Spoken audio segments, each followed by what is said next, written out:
अब आप इसको क्या करोगे? अगर महेश्वर नाम शब्द के रूप में पुकारा जाता है तो क्या अर्थ निकलता है?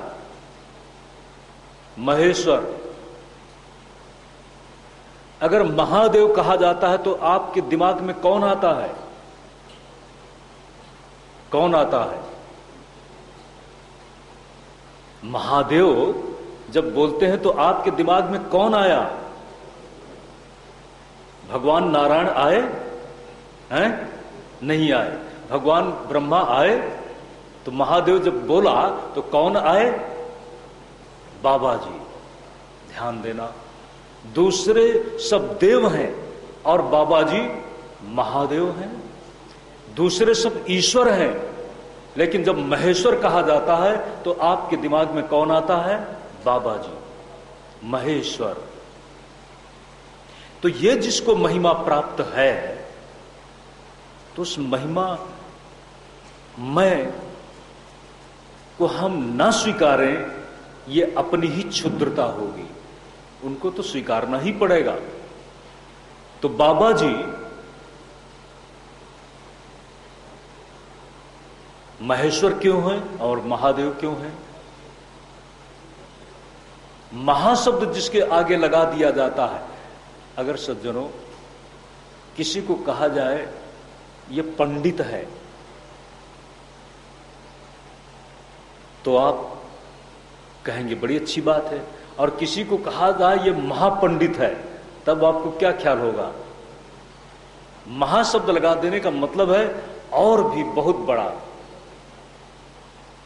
किसी को बदमाश कहा गया,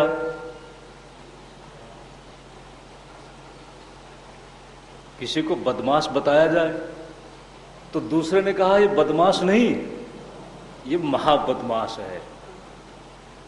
तो महा का मतलब है कि अपनी विशेषता में और भी जो प्रखर हो, आगे हो। तो बाबा जी ईश्वर नहीं, महेश्वर, देव नहीं, महादेव, ज्ञानी सामान्य नहीं, महाज्ञानी। ध्यान दें,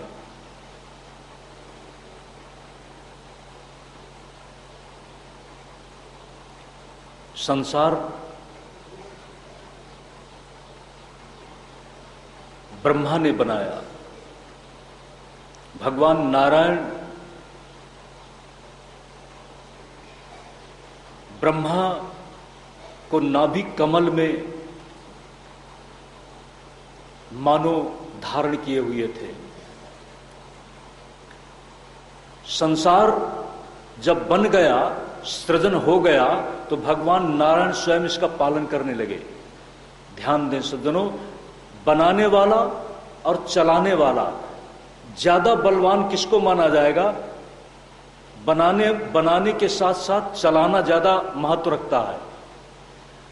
और सबसे ज्यादा महत्व किसको दिया जाए? जो बिगाड़ सकता है। हम सब अभी दिल्ली में ऐसा हो गया,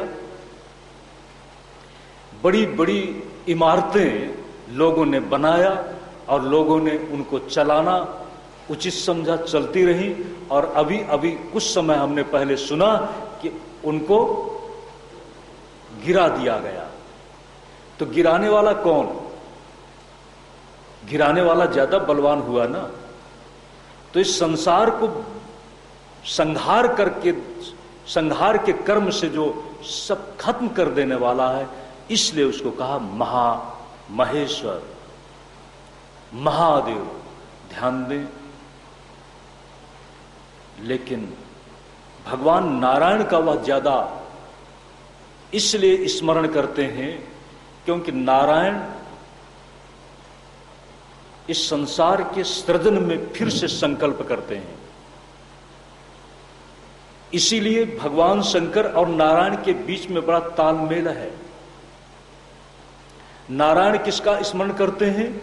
महिमन में आपने सुना है, भगवान विष्णु ने भगवान शंकर की सहस्त्र कमल से पूजा की।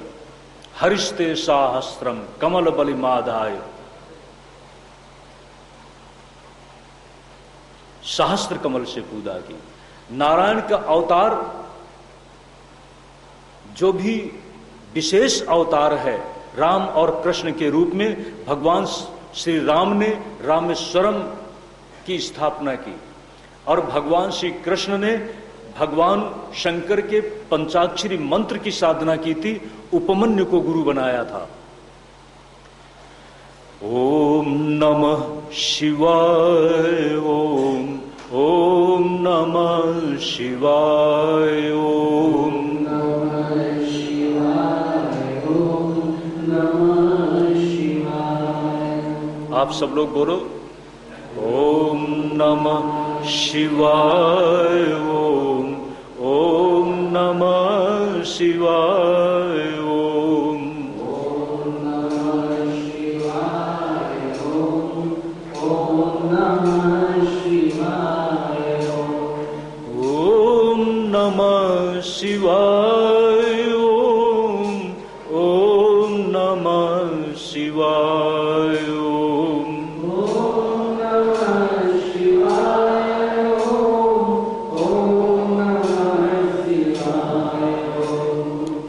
ओम नमः शिवाय, ओम नमः शिवाय, ओम नमः शिवाय।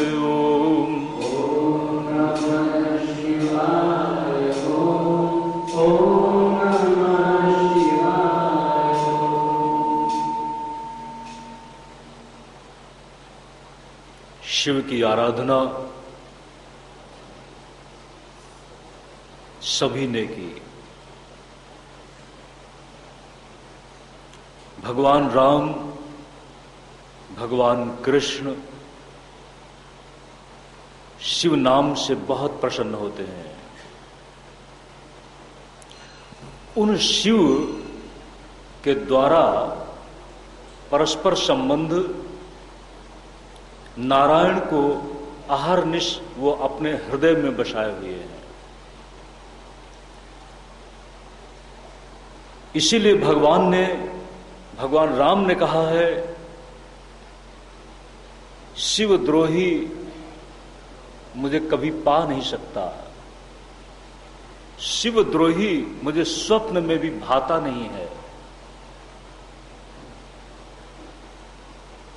ये बात सांप्रदायिक रूप से अलग है कि वैष्णव विचारधारा सांप्रदायिक संकुचितता से ग्रसित होकर शिव नाम को नकारने लगे, शिव की आराधना को नकारने लगे। यदि ऐसा कहीं है तो वह सांप्रदायिक संकुचित विचारधारा है।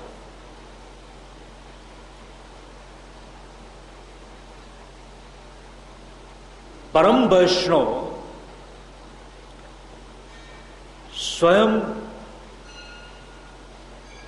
शिव हैं। इसको हम आगे बताने जा रहे हैं।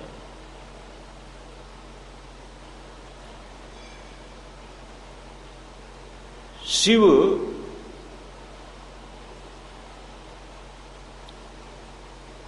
जिस समय राम कथा का श्रवण करने के लिए महर्षि अगस्त्य के पास गए हैं, आपको ये बता दें कि महर्षि अगस्त्य पुलस्त्य के पुत्र हैं। हविर्भु नाम की जो देवहूति की बेटी है, उससे अगस्त्य का जन्म हुआ है, पुलस्त्य से। और उनके ही बेटे हैं विश्रवा, और विश्रवा के बेटे हैं रावण और कुंभकर्ण। तो पुलस्त्य के बेटे हैं अगस्त्य, और अगस्त्य हैं परम भक्त। एक बार कुंभज ऋषि पाहि, एक बार कुंभज ऋषि पाहि, एक बार ऋषि पाहि, एक बार शंभु चले कहाँ? कुंभज ऋषि के पास। किस लिए? राम कथा सुनने के लिए। और जब राम कथा सुनने के लिए गए तो कथा में इतना रस मिला, राम चरित्र में इतना रस मिला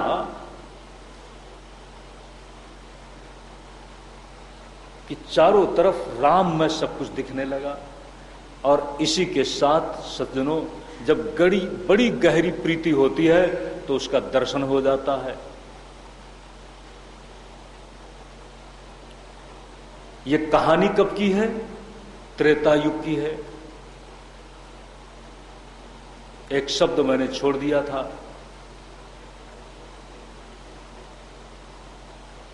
उसको भी बीच में ले लें। एक बार कुंभज ऋषि पाही, कब? त्रेता युग माही। एक बार त्रेता युग माही शंभु चले कुंभज ऋषि पाही। क्यों? कथा के लिए। और जब कथा में इतना रस मिला कि कथा में कथा नायक भी मानो उनके हृदय में आके बस गया हो, तो चलते चलते राम राम राम राम बोलते चले जा रहे हैं अंतस में, और राम उनको सामने दिखाई पड़ गए। जब सामने दिखाई पड़े, राम सच्चिदानंद दिनेशा नहीं तह मोह निशालवलेशा। राम सच्चिदानंद हैं। तुलसीदास जी ने राम को किस रूप में बताया?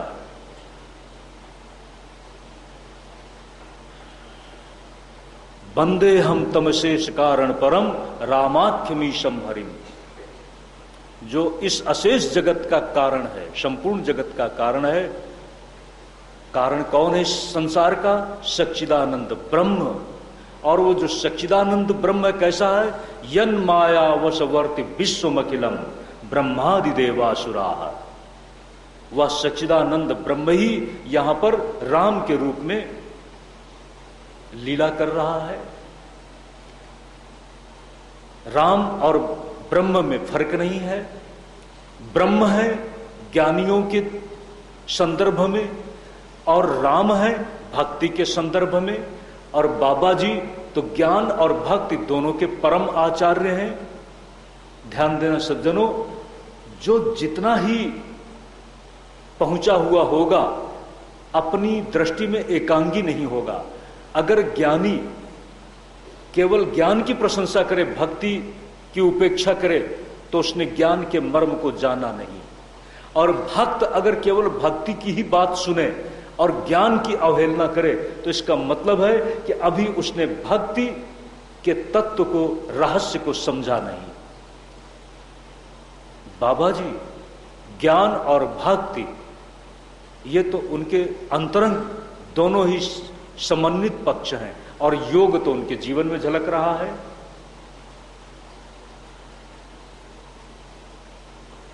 जब राम को देखा तो उन्होंने जय सच्चिदानंद जग पावन अस कही चले मनोजन सावन, जय सच्चिदानंद ऐसा कह करके नमस्कार किया है और इसी के साथ चल पड़े।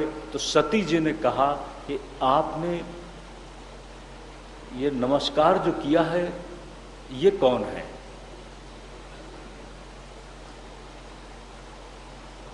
बाबा जी ने कहा ये वही राम है जिनकी हमने कथा सुनी है। तो आपने तो इनको सच्चिदानंद ईश्वर के रूप में देखकर नमस्कार किया, तो ये ईश्वर मेरी समझ में नहीं आता कैसे हैं। सती बाबा जी के व्यवहार से अगर प्रश्न न करके मान लेती, स्वीकार कर लेती, तो सज्जनों कोई बात नहीं होती। लेकिन वह तर्क कर बैठी। बाबा जी, ध्यान देना, बाबा जी का आध्यात्मिक रूप क्या है? भवानी शंकरो वंदे श्रद्धा विश्वास रूपिणो। बाबा जी विश्वास के रूप में है। और विश्वास कब होता है? जाने बिनु न होय प्रतीति, बिनु प्रतीति होय नहीं प्रीति। जब तक प्रतीति नहीं होती है तो प्रीति कैसे हो? तो बाबा जी तो जान करके अपने आप में निष्ठावान बने हैं, विश्वास में हैं। लेकिन सती, अगर सती के बारे में प्रश्न किया जाता है कि सती ने प्रश्न कर दिया और बाबा जी ने कहा कि अब क्या बताऊं तुमको, बाबा जी ने कहा जा करके खुद देख लो, परीक्षा ले लो। अगर तुमको विश्वास नहीं है तो परीक्षा ले लो। बड़ी पुरानी कहानी है लेकिन बड़ी मार्मिक कहानी है, बड़े नए मोड़ पर कहानी है। सती ने जाकर परीक्षा लिया। आप जानते हैं परीक्षा किस रूप में लिया है जाकर? उसके मन में तर्क था कि अगर राम सचमुच यही ईश्वर हैं तो ईश्वर तो सर्वज्ञ होता है। और राम पूछ रहे हैं, हे खगमृग हे मधुकर श्रेणी, तुम पूछी तुम देखी सीता मृगनेनी। अरे आदमी से पूछ लेते, क्या पक्षी जवाब देगा? हे मृग, क्या पशु जवाब देगा? ये तो मोहित हो गए हैं, मोहित। मोह का ये उदाहरण है।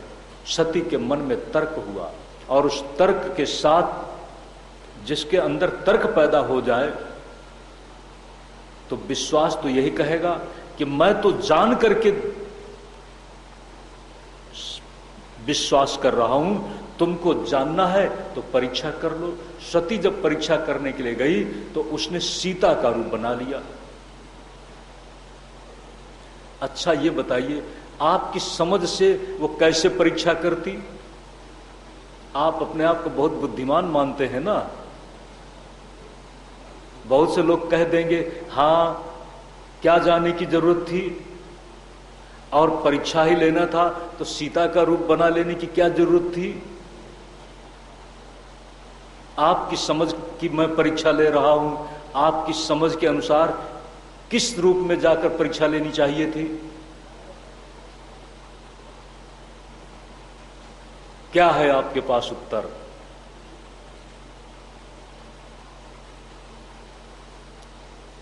सती महाशक्ति है, महाशक्ति। बाबा जी को भी भ्रमित कर देती है।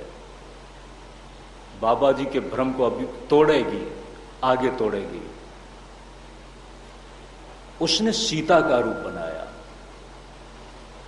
सती के रूप में जाती तो कोई बात नहीं होती। सीता के रूप को लेकर के गई और राम अगर सचमुच ईश्वर है तो पहचान लेंगे। परीक्षा अगर लेना है तो फिर अच्छी तरह से परीक्षा लो। राम ने सचमुच पहचान लिया, और राम ने जब पहचान लिया तो अब मैं आपसे जानना चाहता हूं, सीता ने परीक्षा ली और परीक्षा के साथ पास कौन हुआ? राम पास हुए ना। और इसी के साथ दूसरा कौन अपनी जगह पर सही सिद्ध हुआ? बाबा जी। बाबा जी की बात सही सिद्ध हो गई, क्योंकि राम ने कहा कि ओ आप अकेली कैसे? वृषकेतु कहां है? सती अब एक अभिनय करती है। एक अंदर, उसके अंदर ग्लानि भी पैदा हुई। झूठ और सच ये संसार के तल पर हर व्यक्ति के मन में छिपा हुआ है। जब लौट करके गई,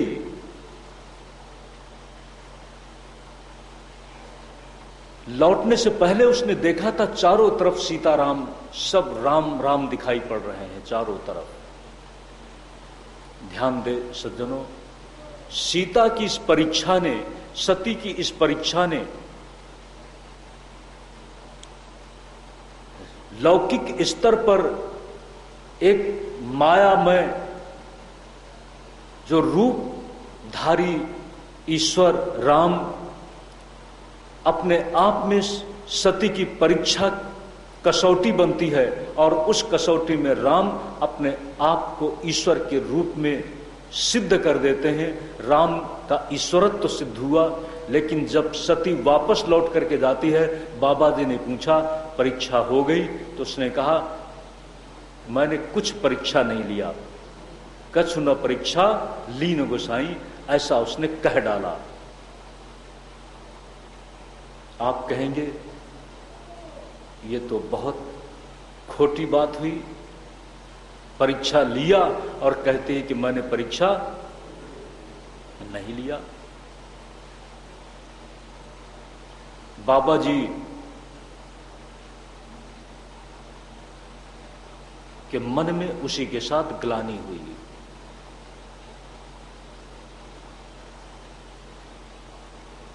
और उस ग्लानि के साथ बाबा जी सती के साथ चल तो रहे हैं, लेकिन चलते चलते उपरामता आ गई।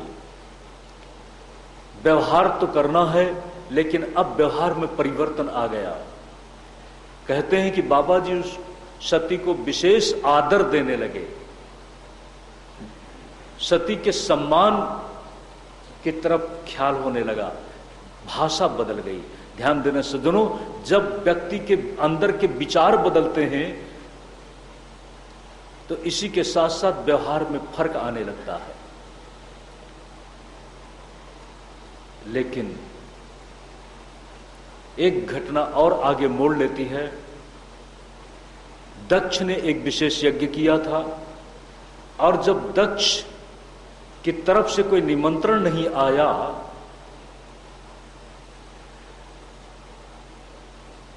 तो बाबा जी तो उपराम बैठे हैं, होना है यज्ञ होने दो। लेकिन सती को पता चला कि यज्ञ हो रहा है मेरे पिता के यहाँ। उसने बाबा जी को कहा कि मैं जाना चाहती हूँ। बाबा जी ने कहा कि बिना बुलाए नहीं जाना चाहिए। सती ने कहा कि गुरु मातृघर कुछ ऐसे स्थल हैं जहां पर बिना बुलाए भी जाना चाहिए, निमंत्रण ना भी मिला हो तो भी जाना चाहिए। बाबा जी ने कहा कि देखो, तुम्हारे पिता की मेरे प्रति सद्भावना नहीं है, आप जाएंगी तो कुछ अमंगल हो सकता है। उस समय सती ने क्या उत्तर दिया है? एक ग्रंथ है महाभागवत। सती ने कहा मैं जानती हूं कि मेरे पिता आपके प्रति सद्भाव नहीं रखते, मैं जानती हूं, फिर भी वो मेरा पिता है, और देखो मैं जाऊंगी। आप आज्ञा दोगे तो भी जाऊंगी, तो जाना ही है, और नहीं आज्ञा देंगे तो भी जाऊंगी। बाबा जी बड़ी मुश्किल में पड़ गए। बाबा जी सोच रहे हैं कि मैं क्या कहूं। सोच में पड़ गए। उसने कहा मैं जाऊंगी। आप कैसे जाएंगी? इसी के साथ उसने अपना रूप दिखाया है। रूप दिखाने से पहले कहा है मेरा पिता, मैं अब आपसे जानना चाहता हूं, आप सभी से जानना चाहता हूं। बात को मैं अधूरी छोड़ दिया। लड़की को पिता ज्यादा प्रिय होता है या पति? क्या उत्तर दोगी माताओं? लेकिन जोर से बोलो, हमको सुनाई पड़े कम से कम। है? पति ज्यादा प्रिय होता है कि पिता?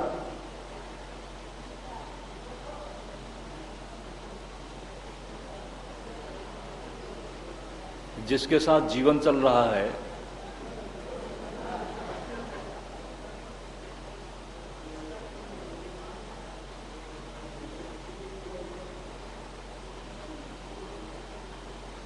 तुम्हारा पिता भी तो किसी का पति है।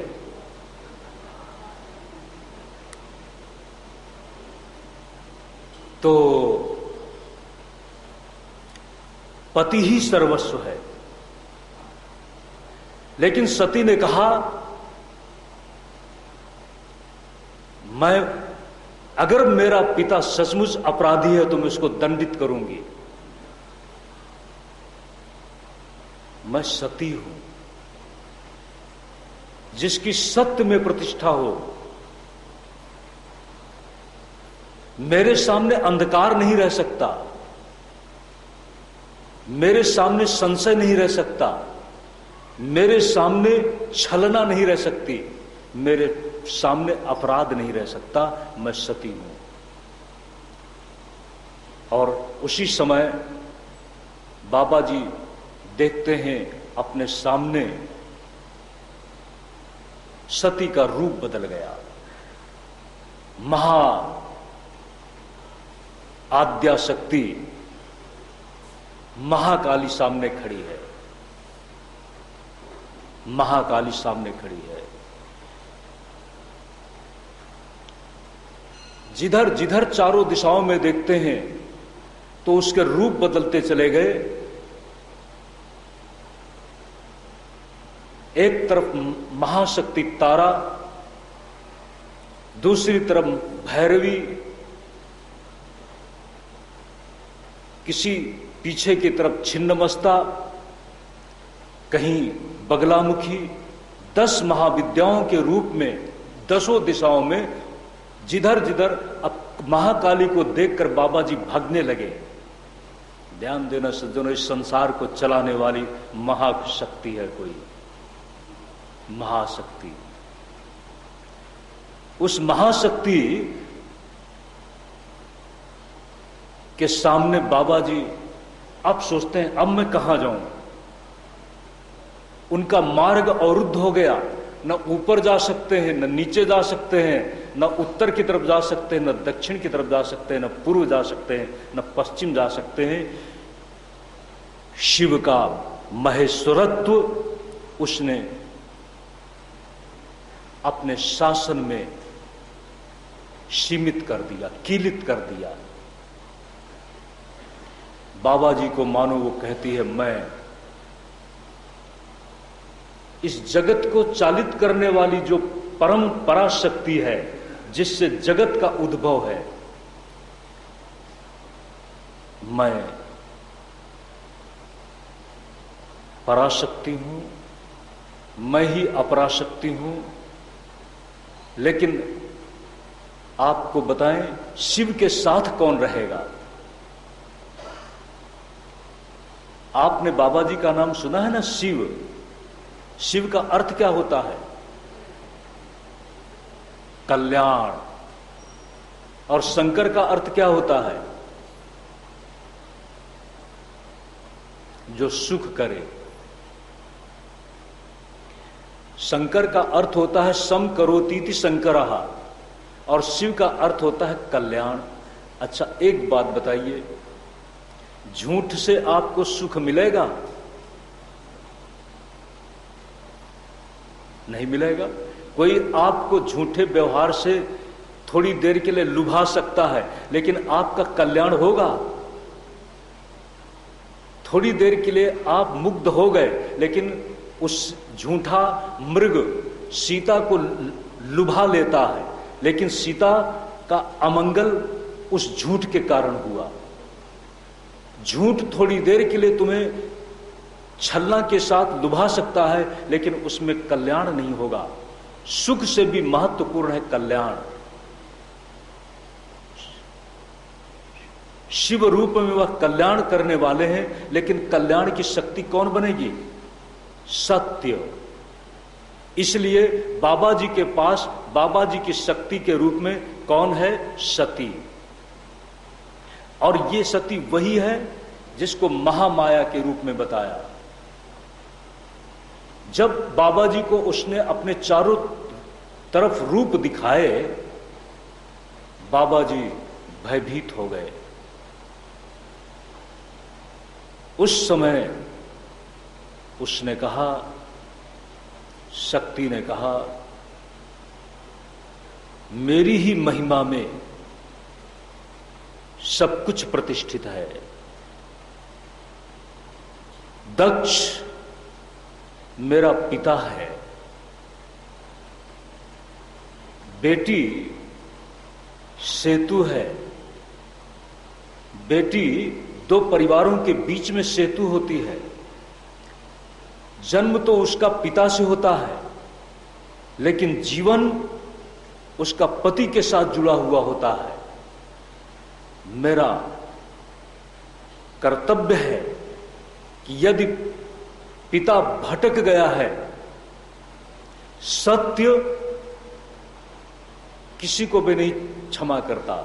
अगर सत्य को कहीं भी झूठ लगता है तो सत्य का यह कर्तव्य है कि झूठ को दंडित करे और झूठ को शासित करे।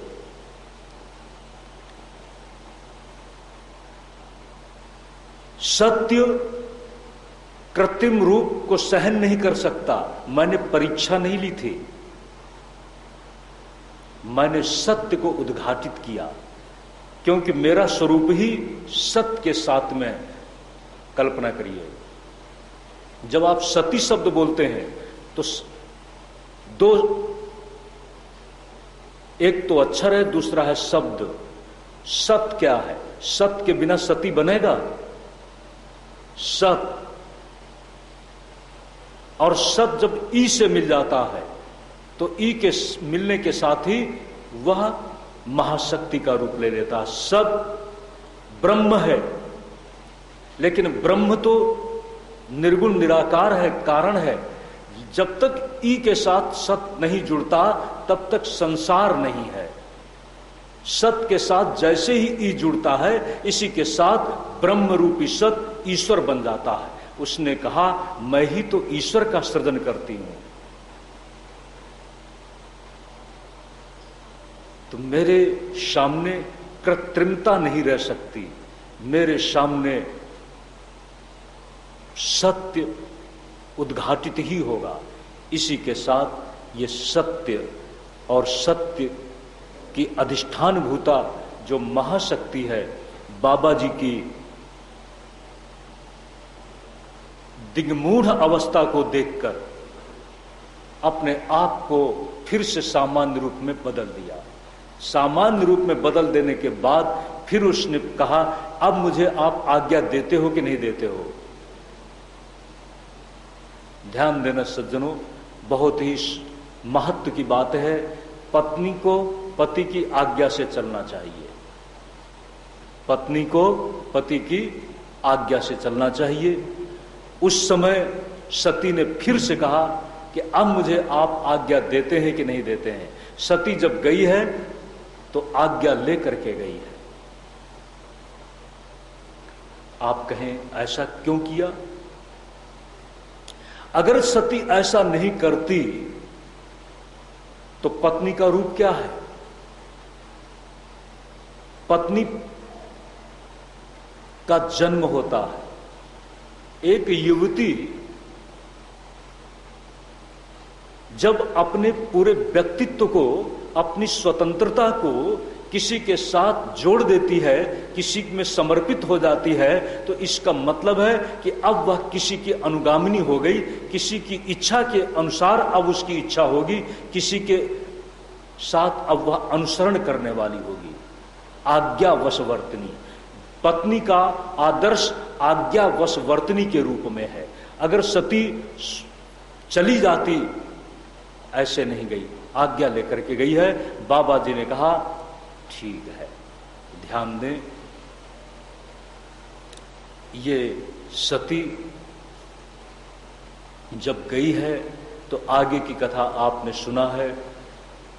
दक्ष यज्ञ का विध्वंस हुआ है, और इसी के साथ आपने ये भी सुना है कि बाबा जी को जब इस बात का पता चला, लौकिक फिर से एक मोह की लीला शुरू होती है। बाबा जी ने एक बार तो उपेक्षा की थी, और जब पता चला कि मेरे लिए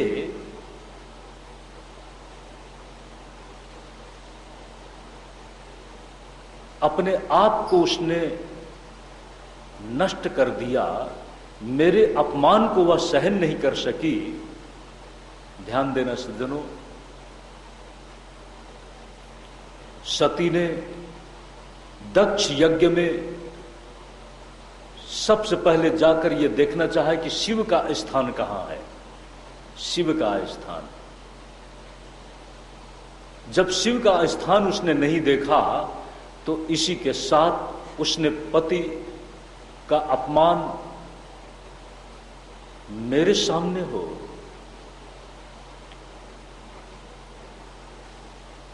आदर्श पत्नी का धर्म यह है कि वह पति के अपमान को नहीं देख सकती। पिता के सामने वह विद्रोह कर बैठती है। पिता के आचरण पर उसने आघात किया और पूरी उनकी योजना को खत्म करने की भावना से प्रेरित होकर, आप कहें ऐसा क्यों किया? ध्यान दें सज्जनों, दक्ष दंभ में आ गए। दंभ में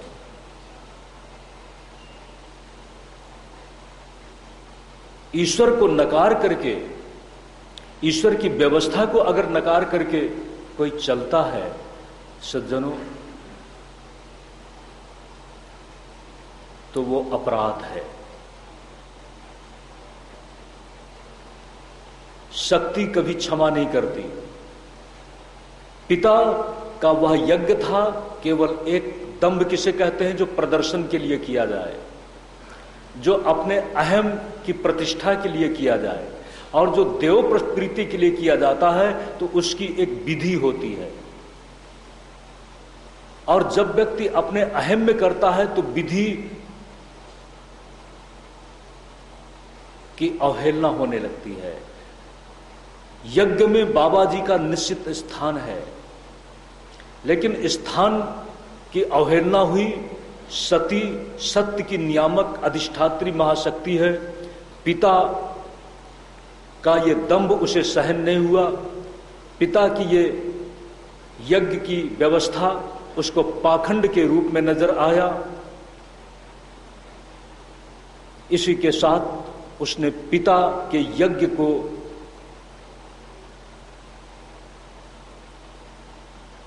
छिन्न भिन्न करने के संकल्प से अपने आप को योगाग्नि से खत्म करने की योजना बनाई। कहते हैं सती ने वहां संकल्प किया है। थोड़ी देर के लिए ऐसा कहते हैं कि उसने अपने आप को जला दिया है। लेकिन जरा कल्पना करो, आपके सामने अगर कोई जलने की कोशिश करे तो आप क्या करोगे? लोग कहते हैं जल ही गई। आपने देखा कि पूरी जल गई थी सती? नहीं देखा। आपके सामने अगर कोई आग में कूदने लगे तो आप क्या करोगे? कूद ही जाए तो आप क्या करोगे? बचाने की कोशिश करोगे ना। लेकिन आग लग गई हो। कौन सी आग थी? योगाग्नि की आग थी। और यज्ञ के कुंड में वो गिरना चाहती थी, लेकिन बच गई, पर खत्म हो गई। योगाग्नि में अपने आप से उसने अपने आप का उत्सर्ग कर दिया। जब बाबा जी को इस बात का पता चला है तो वीरभद्र के द्वारा दक्ष यज्ञ का विध्वंस करा दिया और वह स्वयं गए हैं। दक्ष ने और सभी देव मंडली ने बाबा जी की आराधना की है, लेकिन इसके बाद बाबा जी का मोह पैदा हुआ है। सज्जनों, बाबा जी का जो मोह है वो चारों तरफ नए नए शक्ति पीठों को जन्म दे देता है। बाबा जी उस सती के शरीर को लेकर के उन्मत्त होकर चारों तरफ घूमने लगते हैं।